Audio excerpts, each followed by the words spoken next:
Olá pessoal, tudo bem? Dando sequência ao estudo dos parâmetros principais das antenas, nós vamos falar agora, talvez, do parâmetro mais importante, que é o diagrama de radiação de uma antena. A gente vai falar o que é o diagrama de radiação. Antes disso, nós sabemos que na região de campos distantes, qualquer que seja a antena, a densidade de potência decai com R ao quadrado e os campos decaem com R. Portanto, a densidade de potência função de R, θ e φ, a variação com R eu já conheço, certo? De antemão, é 1 sobre R ao quadrado. Resta apenas uma função de θ e φ. Da mesma maneira para o campo elétrico e também para o campo magnético, a função de R, θ e φ, o decaimento com R para o campo elétrico é 1 sobre R, da potência 1 sobre R ao quadrado. E sobra apenas uma função desconhecida, G de θ φ. F de θ e φ, G de θ φ, dependem da antena. Tá? Cada antena tem tem uma função diferente. Aqui, ó, esse F maiúsculo, na verdade, ele é o G ao quadrado, já que a densidade de potência depende do quadrado do campo elétrico. Mas, então, cada antena ela tem essa função f de θ φ, que depende das características das antenas. Eu já tinha perguntado isso quando a gente estava falando em sistema de coordenadas cartesianas. O que define uma direção? O que define uma direção no espaço são os ângulos θ e φ. Então, esse f de θ e φ, assim como g, é uma função cujo valor depende da direção para onde a potência ou os campos estão sendo radiados. Tá? Então, o diagrama de radiação de uma antena é a representação gráfica de f de θ e φ. F de θ φ ou G de θ φ, um é relacionado ao outro. Tá? E esse diagrama, então, ele mostra as propriedades de radiação ou de recepção, tanto faz, de uma antena. O que vale para a transmissão, vale para a recepção. Se uma antena radia muito para uma direção, significa que ela capta muito daquela direção. A antena é recíproca. Tá? O diagrama de radiação, ele mostra a amplitude da potência radiada ou recebida, ou do campo elétrico, nas diferentes direções. E essas direções são definidas pelos ângulos θ e φ, sempre na região de campos distantes. Então, aqui tem um exemplo de um diagrama de radiação para uma antena isotrópica. Como a antena radia igualmente em todas as direções, o diagrama é uma esfera. Para uma antena omnidirecional, eu já vou entrar em mais detalhes quanto a isso, tá? O diagrama tem um formato de uma rosquinha, aqui, tá? É bem isso mesmo, uma rosquinha. E uma antena diretiva ou direcional, ela tem um diagrama que tem uma direção preferencial de radiação. Observação importante, essas três figuras que eu desenhei aqui, elas não correspondem ao formato da frente de onda. A frente de onda é sempre esférica para qualquer antena. O que elas mostram é como a potência, a densidade de potência ou os campos se distribuem na frente de onda. Aqui se distribui de maneira uniforme, aqui de maneira não uniforme, e aqui tem uma direção preferencial, certo? Então, aqui a antena isotrópica. Foi a primeira que a gente estudou. Para uma antena isotrópica, a potência se divide igualmente em toda a superfície esférica. Nós já vimos essa equação, então a função de R, θ e φ não varia com θ nem com φ, é uma constante. Então, essa função aqui, na hora que eu for representar essa função aqui em coordenadas esféricas, é uma esfera. F de θ φ igual a constante. Por quê? Para lá, radia uma certa quantidade de potência. Para cá, a mesma. Para cá, a mesma. Não depende nem de θ nem de φ. Para cá, a mesma. Para cá, a mesma. Logo, a antena isotrópica, ela radia igualmente em todas as direções. O diagrama de radiação é uma esfera. E o dipolo infinitesimal, que também já vimos. Dipolo infinitesimal, a densidade de potência depende de seno ao quadrado de θ. E isso faz toda a diferença. Tá? Então, a função que dá a variação com a direção espacial é seno ao quadrado de θ. Tudo o resto aqui é constante. Tá? Então, fazendo o gráfico polar, em coordenadas polares, θ e φ, na verdade, esféricas, eu tenho esse gráfico, aqui está a minha antena, o gráfico é uma rosquinha sem um furo no meio, tá? E aqui está a antena, tá? Muitas vezes é mais fácil de visualizar o diagrama de radiação utilizando planos de corte. Então, aqui eu desenhei um plano vertical, correspondente ao plano ZX, e o plano horizontal, correspondente ao plano XY. No plano de corte, aqui no plano vertical, cortando essa rosquinha aqui, ó, assim na vertical, eu tenho a maneira como a antena está radiando no plano vertical. Então, o que significa esse raio aqui? O tamanho desse raio é proporcional à potência radiada pela antena nessa direção. Aqui para cima, no Polo Norte, o raio é nulo, tá? Seno ao quadrado de 0 a 0, então não radia nada. Para baixo é 0. Aqui no equador da antena, o raio vai desde aqui até aqui, o tamanho desse pedaço aqui, tá? Então, ela tem um padrão de radiação que depende do ângulo θ, mas do ângulo φ não. Então, no plano horizontal, o diagrama de radiação é uma circunferência. Significa dizer que, para qualquer direção do plano horizontal, a potência radiada, os campos radiados têm exatamente o mesmo valor. E a gente já viu que esse tipo de antena, tá, é chamada de antena omnidirecional. O que eu tinha dito para a transmissão, eu reitero, vale também para a recepção. Essa antena aqui, ó, o dipolo infinitesimal, se eu tenho um sinal que está chegando da direção Z, está descendo aqui, ó, um sinal que está vindo aqui, ele não capta nada. O diagrama de radiação tem um nulo, que se chama aqui. Como ela radia nada para a direção Z, ela capta nada que vem da direção Z. Já o que vem aqui da direção X, por exemplo, ela radia máximo. Significa dizer que se ela for receptora, ela vai captar máximo, tá? Aqui eu tenho uma antena diretiva, ou uma antena direcional. Até está aqui desenhada a antena, é uma antena helicoidal, mas é irrelevante aqui. E aqui eu tenho o diagrama de radiação de uma antena direcional. Eu coloquei essa seta aqui para mostrar que ela tem uma direção preferencial de radiação. Ela concentra o feixe radiado numa direção bem específica. Ela direciona o feixe, então é uma antena direcional ou diretiva. Aqui tem outro exemplo, que tem uma antena parabólica. É também uma antena diretiva. Ela tem um feixe bem alongado aqui, então tem uma direção preferencial de radiação, tá? Então, esse tipo de antena radia muito bem numa direção bem definida, radiando bem menos em outras direções. Devido a essa concentração, o sinal desse tipo de antena pode ser enviado a distâncias maiores, comparado com uma antena não diretiva radiando a mesma potência. Mesma coisa quando vocês brincam com uma mangueira.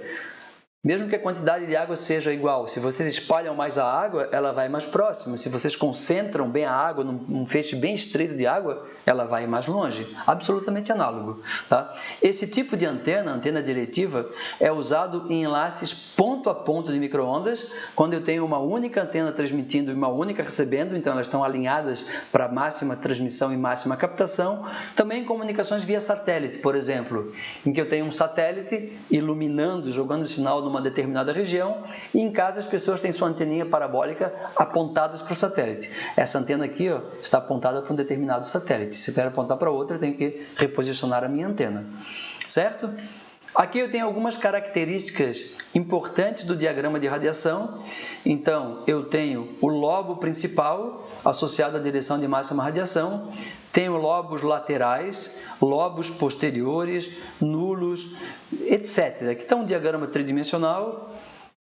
Se eu pegar um plano de corte aqui, ó, eu posso definir, então, com mais clareza algumas das grandezas. Então, já vamos falar sobre algumas coisas. Primeiro, direção de máxima radiação, está aqui, nesse caso no Z positivo, coloquei uma setinha vermelha, radia o máximo, tá? Eu tenho outras regiões em que eu tenho radiação também, mas menos, então são os lobos menores. Geralmente os lobos menores são também os que estão próximos aqui do lobo principal, são chamados de lobos secundários. Tem lobos menores também no hemisfério posterior, que vão na direção oposta da direção de máxima radiação, então são os lobos posteriores, tá? Aqui, ó, se eu pegar esse eixo aqui, está marcado um valor 0.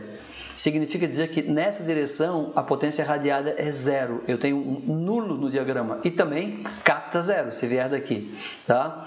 Aqui, ó, nesse outro feixe aqui, ó, nessa direção, a potência radiada é metade da potência máxima. Então, eu vou falar com mais detalhes de algumas coisas que estão aqui, tá? Em primeiro lugar, o lobo, o feixe principal, está associado à direção de máxima radiação.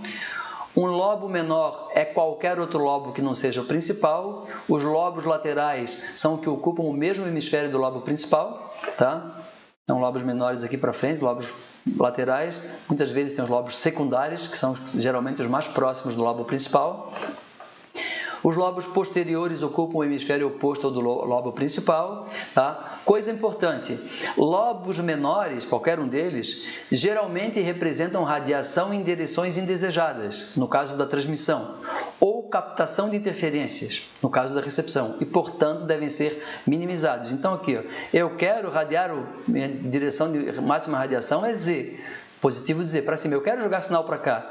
O problema é que, devido a um lobo lateral, eu estou jogando potência para uma outra direção que não é a que eu queria. Eu estou perdendo potência para jogar sinal onde eu não queria. Tá? Ou, se a minha antena for receptora, eu quero que ela capte bastante do sinal que vem aqui, da direção Z. Tá? O problema é que ela vai captar sinal também de outras direções por conta de lobos menores. Então, eles devem ser minimizados. Uma maneira de quantificar o lobo lateral é através de uma figura de mérito chamado nível de lobo lateral, SLL, Side Lobe Level. O que é o nível do lobo lateral? É a razão entre a magnitude do lobo principal e a magnitude do maior lobo lateral, lobo secundário. Tá? Então, o nível de lobo lateral é quanto a antena joga de potência para cá, dividido pelo quanto que ela joga para lá, certo? Ou para lá também, tanto faz, aqui está o maior deles. Então, é dado em 10 log de uma relação de potência, ou densidade de potência, então é dado em decibéis. Se fosse em termos de campo elétrico, aqui seria 20, seria em decibéis também. O que seria um nível de lobo lateral de 30 dB. 30 dB significa dizer que a potência na direção principal é 1000 vezes maior do que a potência no lobo lateral mais importante. Se fosse 20 dB, aí seria 100 vezes maior. Certo?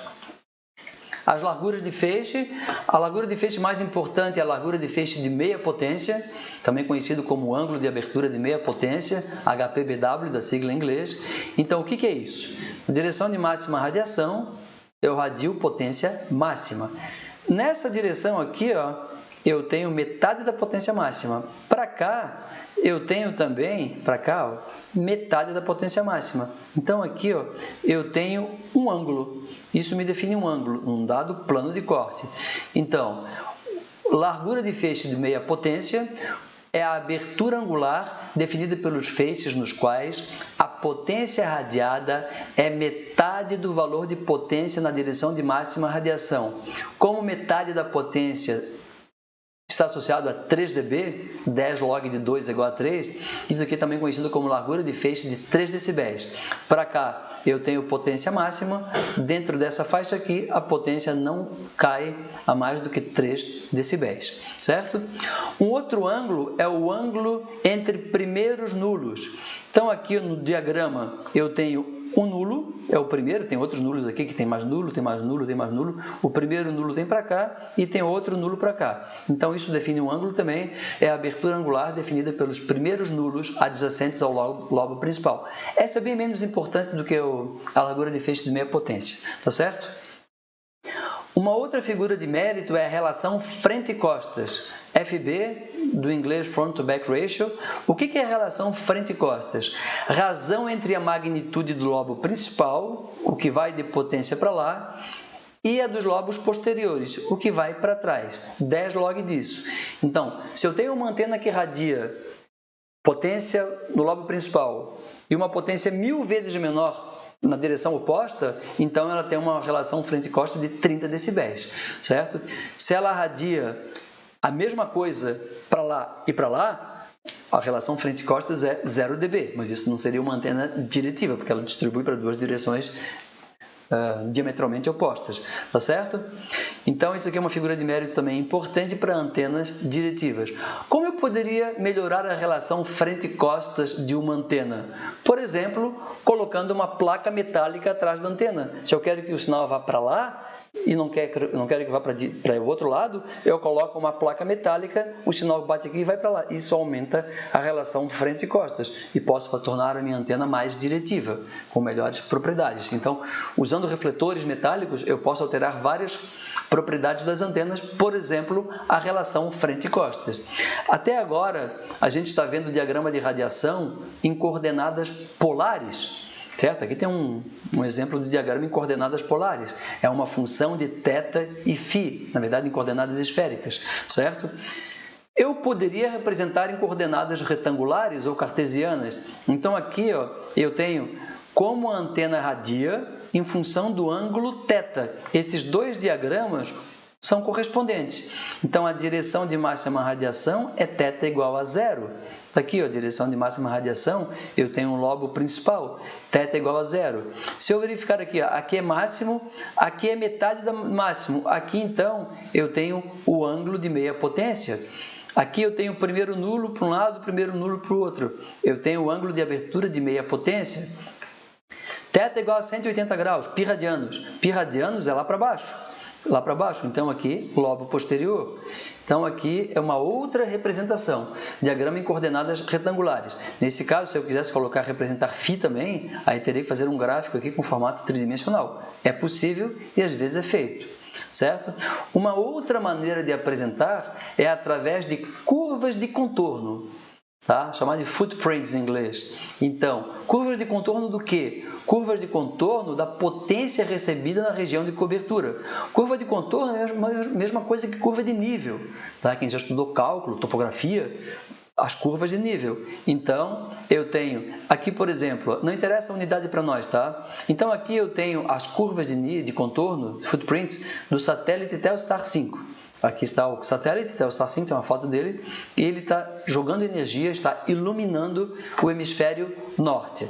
Estados Unidos tem aqui um lóbulo especial para o Havaí, certo? Então, o que significa isso? Dentro dessa região aqui delimitada por essa linha, a potência recebida é de pelo menos 50. Não interessa para nós a unidade de 50. Dentro dessa outra linha aqui, ó, é pelo menos 49. Então, isso é uma maneira de mostrar como o sinal se espalha numa região. Isso é muito útil para projetos de radioenlaces em satélite, mesmo de cidades. Eu vou instalar uma torre no alto de uma montanha, tá? Uma antena no alto de uma torre, e eu quero saber como que o sinal se espalha naquela região, função da topografia do local, função de várias outras coisas. Então, isso é bastante usual também. Então, são três maneiras de representar o diagrama de radiação. Diagrama polar, quando eu estou mais interessado na antena em si. Diagrama retangular, coordenadas cartesianas, também na antena. E curva de contorno, quando eu estou mais preocupado com a maneira como a antena espalha o sinal numa determinada região.